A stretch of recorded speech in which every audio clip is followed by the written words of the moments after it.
आणि ते दोन्ही वारकरी प्रत्येक वारीला शुद्ध एकादशीला पंढरपुरामध्ये राहायचे, बस न यायचे, चंद्रभागेचं स्नान करायचे, पांडुरंगाचं दर्शन घ्यायचंय, भाव सांगायचा मला, आणि चंद्रभागेचं स्नान झालं, पांडुरंगाचं दर्शन झालं की जीवन त्यांचं कृतार्थ व्हायचं. पण कर्मधर्म संयोगाने शुद्ध वारी आली आणि एका वारकऱ्याला अडचण आली आणि एका वारकऱ्याचं पंढरपूरला जाणं झालं नाही.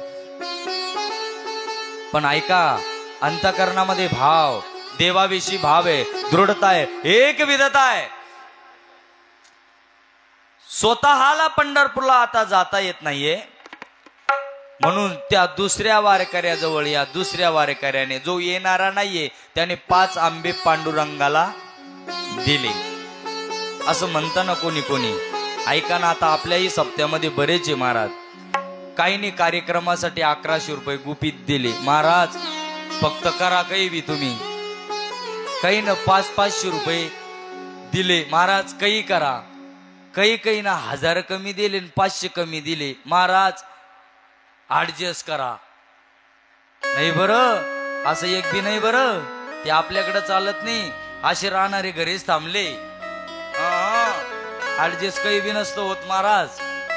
बर, काहीने अन्नदान दिलं, काही नाश्ता दिले, काहीने महापंगत दिली, काहीने महाप्रसाद दिले, काहींनी काल्याची पंगत दिली. महाराज प्रत्येकाने पंगत दिली. 2-3 पंक्ती बाकी होत्या, पण त्याही पंक्ती झाल्या.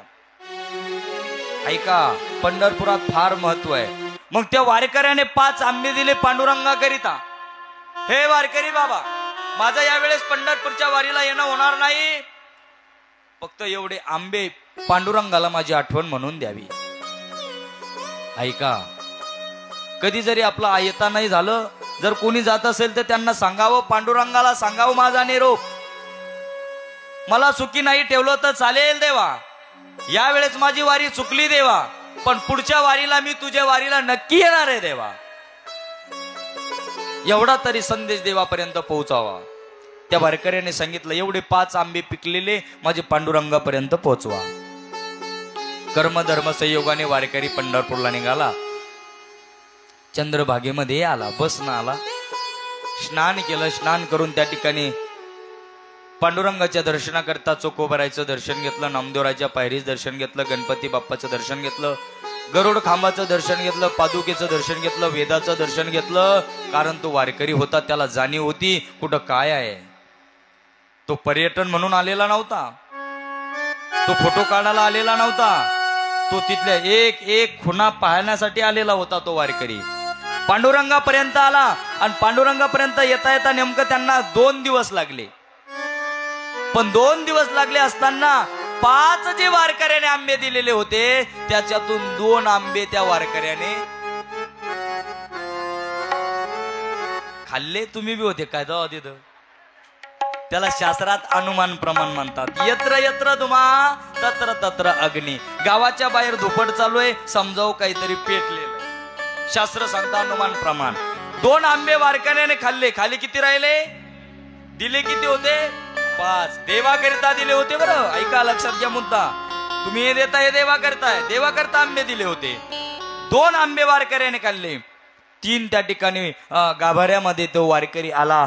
3 आंबे देवाच्या चरणावरती ठेवलं, देवाला साष्टांग दंडवत घातलं, सांगितलं नाही. 3 आंबे तिथं दिले. वारकरी पुन्हा आपल्या परतच्या वारीला निघून गेला. 1 महिन्याचा कालावधी निघून गेला. बोलता बोलता 1 महिना निघून जातो. कायले 2 दिवस झाले महाराज आपल्याला. सर बोलता बोलता 2 दिवस निघून गेले. 1 महिना निघून गेला. 1 महिना निघल्यानंतर झालं असं, कर्मधर्म संयोगाने ते दोन्ही वारकरी पुन्हा पंढरपूरच्या दिशेने निघाले. पंढरपूरच्या वारीकडे यायला लागले. चंद्रभागेचं दर्शन झालं. पांडुरंगाच्या बारीला लागले. पांडुरंगाजवळ आले. पण याच्या मनात खळबळ खळबळ खळबळ खळबळ होत होती. पैसे दिले नाश्त्याला, पैसे दिले पंक्तीला, पण घातली का नाही? मी ते सांगू राहिलो. बरं, मी तर 5 आंबे दिले, पण या वारकऱ्याने देवाला दिले का नाही? मनामध्ये संकल्प विकल्प येत होता, बुद्धीला वेगवेगळे विचार येत होते, काय करावं मनात विचार येत होता. पण कर्मधर्म संयोगाने नेमकं त्या पहिला वारकरी ज्याच्याजवळ आंबे दिले होते त्यानं दर्शन घेतलं, पुढे गेला. यानं दर्शन घेतलं, हा बाहेर गेला. आणि हा दर्शन घेऊन समोर देवाच्या उभा राहिला. हे देवा, पहिल्या वारीला येणं झालं नाही, माफी असावी, क्षमा असावी, क्षमस्व असावं, माफ करावं. पण या वारीला मी आलो देवा, पण सांग नाही देवा, माझं मागच्या वारीला येणं झालं नाही, पण तुझ्यासाठी 5 पिकलेले आंबे मी दिले होते, पोचले का? देव बोलायला लागला. साधा थोडा होता महाराज तो भक्त. देव बोलायला लागला. देव म्हणतो, हे भक्ता, माझ्यापर्यंत फक्त 2च आले, 3 कोण नेले अजून पता लागला नाही. मला कळले का? पण 2 आले म्हणजे कोणते आले? अरे जे भक्तानं खाल्ले होते, जे वारकऱ्यानं खाल्ले होते तेच मला पोचले. उंच नीच काही नेने भगवंत. हो, जे भक्तानं खाल्ले तेच मला पोचले.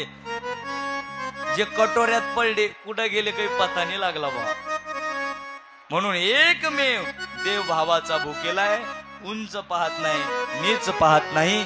अशा प्रकारचं चिंतन आपल्याला इथपर्यंत आपण केलेलं आहे. आणि सुंदर प्रकारे आता उर्वरित थोडंच करायचं महाराज, मोजकच करायचं, मोजकच चिंतन करत राहायचं, वेळ करायचा राहायचा. अशा प्रकारे भाव देव यांचं ही चिंतन आपल्याला चाललेलं आहे. किती भाव पाहिजे सांगा ना महाराज? भाव इतका पाहिजे, शबरी मातेसारखा भाव पाहिजे. शबरी मातेच्या अंतःकरणामध्ये एकच होतं गड्या, काय? तो भगवान परमात्मा येणार आहे. जब मेरे राम जी का आवन होगा, शबरी के कुटिया का पावन होगा.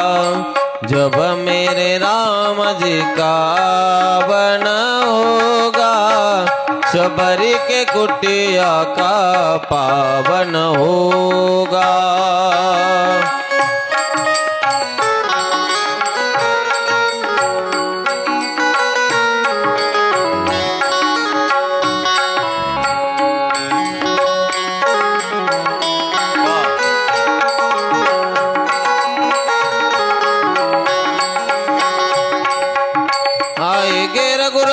जब मैं आसन पे बिठाऊंगी, मीठे मीठे बेर अपने हाथों से खिलाऊंगी.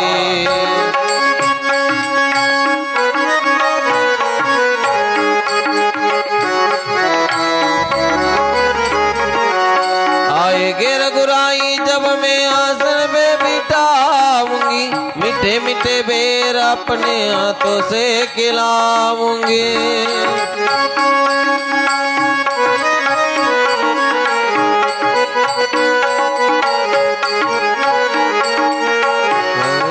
कुटियों का पावन होगा, जब मेरे कुटियों का पावन होगा. जब मेरे राम जी का आवन होगा, शबरी के कुटिया का पावन होगा.